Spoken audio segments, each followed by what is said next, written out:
আসসালামু আলাইকুম ওয়া রাহমাতুল্লাহি ওয়া বারাকাতুহু। শিমুল মেমোরিয়াল নওশাদ স্টুডেন্ট কলেজের অনলাইন ক্লাসে কেজি শ্রেণীর সকল শিক্ষার্থীদের জানাই স্বাগতম। শিক্ষার্থীরা আশা করি আল্লাহর রহমতে অনেক ভালো আছেন। শিক্ষার্থীরা আমরা সকলেই জানি যে বাংলাদেশ সহ আজ সারা বিশ্ব ভাইরাসে আক্রান্ত। আমরা এই প্রকোপ থেকে এখনো রক্ষা পাইনি। আল্লাহ আমাদের অতি শীঘ্রই এই প্রকোপ থেকে রক্ষা করুক, ভালো রাখুক, এই প্রত্যাশা কামনা করি। আমরা অবশ্যই মহান আল্লাহ রাব্বুল আলামিনের দরবারে প্রার্থনা করব তিনি যেন আমাদেরকে ভালো রাখেন, সুস্থ রাখেন। আমরা বেশি বেশি ইবাদত বন্দেগী করব, আমরা বেশি বেশি দোয়া পাঠ করব। সকাল সন্ধ্যা বিসমিল্লাহিল্লাযী লা ইয়াদুররু মা'a ইসমিহি শাইউন ফিল আরদি ওয়া ফিস সামাওয়াতি ওয়া আযীম, এই দোয়া পাঠ করব। রব্বি আন্নী মাসসানিয়া যুররু ওয়া আনতা আরহামুর রাহিমিন, এই দোয়াগুলো পাঠ করব। আর আল্লাহর কাছে প্রার্থনা করব তাহলে আল্লাহ মহান আল্লাহ রাব্বুল আলামিন আমাদেরকে রক্ষা করবেন। তাছাড়া পাশাপাশি আমরা যাবতীয় স্বাস্থ্যবিধি মেনে চলবো, আমরা পরিষ্কার পরিচ্ছন্ন থাকবো, আমরা হাতে হ্যান্ড স্যানিটাইজার ব্যবহার করবো, বাইরে বের হওয়ার সময় মাস্ক ব্যবহার করবো, অতি জনসংখ্যক এলাকায় এড়িয়ে চলার চেষ্টা করবো। তাহলে মহান আল্লাহ রাব্বুল আলামিন আমাদেরকে রক্ষা করবেন ইনশাআল্লাহ। তো শিক্ষার্থীরা, আমি আজকে ক্লাসে উপস্থাপনায় আছি আমি মোহাম্মদ আব্দুল্লাহ, সরকারি শিক্ষক, ইসলাম শিক্ষা, Shimul memorial Naushad student college, Rajshahi. শিক্ষার্থীরা, ক্লাস শুরুর আগে তোমাদেরকে ইসলামী সঙ্গীত গেয়ে শোনাচ্ছি।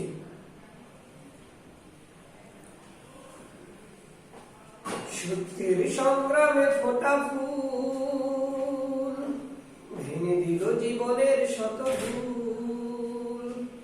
সত্যের সংগ্রামে ফোটা ফুল ভেঙে দিল জীবনের শত ভুল। সুগন্ধ ছড়িয়ে হৃদয় ভরিয়ে আমাদের কেন যেন ডেকে যায়, আমাদের কেন যেন ডেকে যায়, ডেকে যায়, ডেকে যায়, আমাদের কেন যেন ডেকে যায়। সেই ডাক ভেসেছিল বাতাসে, সাড়া দিল শত তারা আকাশে। সেই ডাক ভেসেছিল বাতাসে, সাড়া দিল শত তারা আকাশে। নদীর কলতান হৃদয় মধুবন, নদীর কলতান হৃদয় মধুবন, সেই ডাক নাড়া দেয় চেতনায়। আমাদের কেন যেন ডেকে যায়, ডেকে যায়, ডেকে যায়, আমাদের কেন যেন ডেকে যায়। শিক্ষার্থীরা, আশা করি অনেক মজা পেয়েছো। শিক্ষার্থীরা, আমরা জানি যে আমাদের ক্লাসটা দুটি অংশ বিভক্ত, একটা লিখিত একটা মৌখিক। তাহলে আমরা লিখিত অংশ দেখে নেব। শিক্ষার্থীরা, আমরা লিখিত অংশ প্রথমে দেখো 1, 2, 3 তিনটি আইটেম আমরা জানবো। প্রথমে 1 নম্বর, আসুন জিম থেকে জাল পর্যন্ত আরবি হরফগুলো সাজিয়ে লিখি। তাহলে আমরা প্রথমে লিখব জিম। জিম আমরা জানি জিমের পেটে বা জিমের নিচে একটা নুক্তা হয়, নুক্তা দিলাম জিম। জিমের পরে হা, জিমের পরে হা, হা খালি, হায়ের উপরে কোনো নুক্তা হয় না। হায়ের পরে খ, খয়ের উপরে এক নুক্তা, খয়ের উপরে এক নুক্তা, খ। পরে দাল,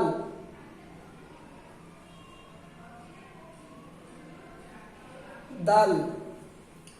পরে জিম হা খ দাল, দালের পরে জাল, জালের উপরে এক নুক্তা হয়। তাহলে কি কি শিখলাম? জিম, হা, খ, দাল আর জাল। এবারে 2 নম্বর দেখো, আসুন নিচে বাংলা উচ্চারণের পাশে আরবি হরফ লিখি। তাহলে এখানে বাংলা উচ্চারণ দেওয়া আছে, প্রথমে দেওয়া আছে র, তাহলে আমরা এখানে র লিখব। র এ কোনো নুক্তা হয় না আমরা জানি, আর র এরকম ভাবে লিখতে হয়। খ, খয়ের উপরে এক নুক্তা, খয়ের উপরে এক নুক্তা। তারপরে জাল, জাল। এ ছিল আমাদের আরবি হরফ। এবারে 3 নম্বর দেখো, আসুন নিচের নুক্তাযুক্ত হরফগুলো সার্কেল এবং নুক্তাবিহীন হরফগুলো চৌকোনা করি। এখানে এর আগে আমরা 1 নুক্তা 2 নুক্তা শিখেছি, কিন্তু আজকে আমরা শিখবো নুক্তাযুক্ত। কয় নুক্তা সেটা বিষয় নয়, যেগুলোতে নুক্তা থাকবে সেগুলো আমরা কি করব? গোল করব। তাহলে প্রথমে দেখো, তায়ের উপরে 2 নুক্তা আছে, এটাকে আমাকে গোল করতে হবে। তারপরে শিন শিনের উপরে নুক্তা আছে তাই শিনকে আমি কি করব গোল করে দিব। ফায়ের উপরে নুক্তা আছে তাই আমি ফাকে গোল করে দিব। আর নুক্তাবিহীন এবং নুক্তাবিহীন হরফগুলো চৌকোনা। নুক্তাবিহীন হরফ প্রথমে আছে দাল, প্রথমে দাল, দালকে আমি চৌকোনা করলাম। তারপরে হা, হাকে আমি চৌকোনা করলাম। তারপরে র, রকে আমি চৌকোনা করলাম। এই ছিল আমাদের লিখিত অংশ। আশা করি অনেক মনোযোগ দিয়ে শুনেছো। চলো আমরা এবারে মৌখিক অংশ জেনে নিই। শিক্ষার্থীরা, মৌখিক অংশে আমরা 4 নম্বর থেকে আমাদের শুরু হবে। মৌখিক অংশ দেখো, প্রথমে লেখা আছে আসুন। আসুন নিচের প্রশ্নের উত্তর, নিচের প্রশ্নগুলোর উত্তর জেনে নিই। আজকে আসমানি কিতাব সম্পর্কে আমরা জানবো। আসমানি কিতাব প্রশ্ন পড়ানোর আগে আমি তোমাদেরকে আসমানি কিতাব সম্পর্কে একটু বলে নিই।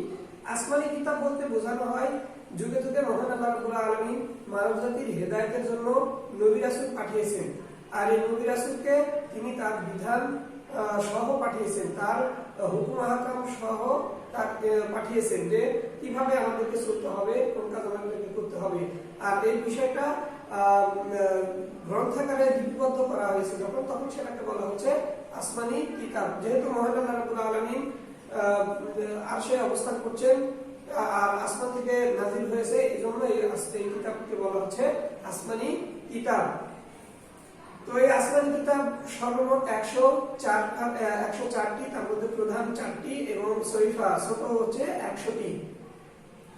তো চলো আমরা আসমানি কিতাব সম্পর্কে আজকের কি কি বিষয় আমরা জানবো সেই বিষয়গুলো জেনে নিই। দেখো, প্রথমে আছে কলমল কিতাব অর্থ কি, কিতাব সম্পর্কে জানবো। কি আসমানি কিতাব কে পাঠিয়েছেন সেটা জানবো। আসমানি কিতাব কোন পদ্ধতি এটা জানবো। প্রধান আসমানি কিতাব কয়টি এটা জানবো। সর্বশেষ আসমানি কিতাব কোনটি সেটা আমরা জানবো।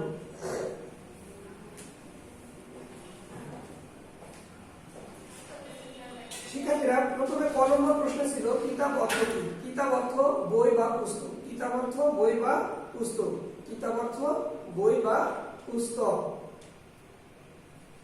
ফলো করে দেখো, আসমানি কিতাব কে পাঠিয়েছেন। তাহলে আমরা শুরুতেই জানলাম যে আসমানি কিতাব মহান আল্লাহ রাব্বুল আলামিন পাঠিয়েছেন।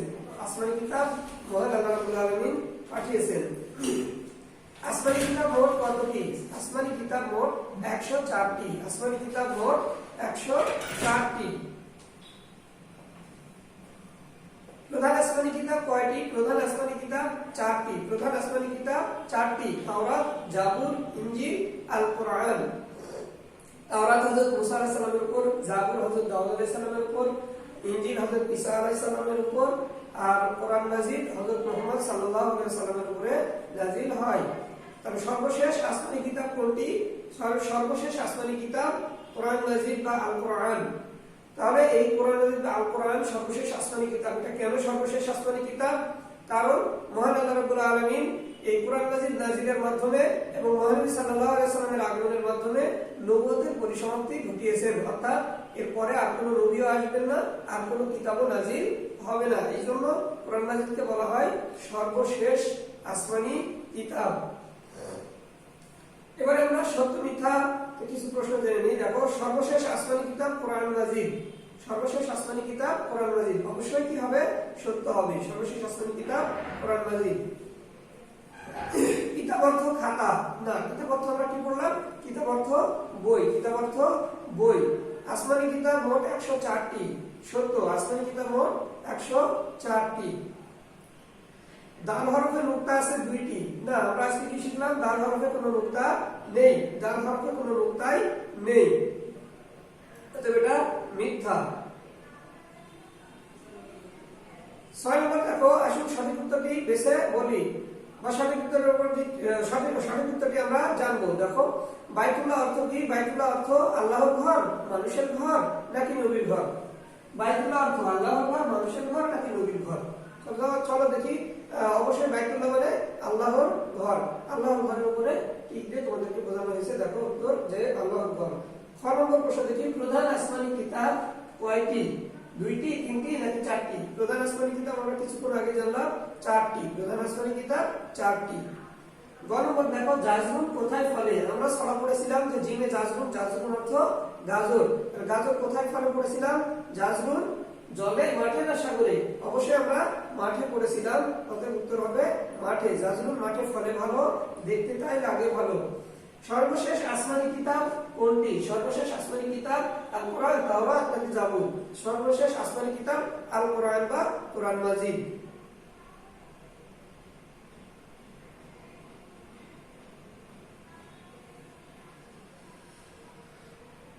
শিক্ষার্থীরা, কালিমা শাহাদাতের প্রথম অংশ আমরা পড়েছিলাম, আজকে কালিমা শাহাদাতের দ্বিতীয় অংশ পড়বো। আশহাদু ওয়া আশহাদু আন্না, আমার সাথে সবাই বলো, ওয়া আশহাদু আন্না মুহাম্মাদান আবদুহু ওয়া রাসূলুহু। আমরা কালিমা শাহাদাত পুরোপুরি আরেকবার পড়বো।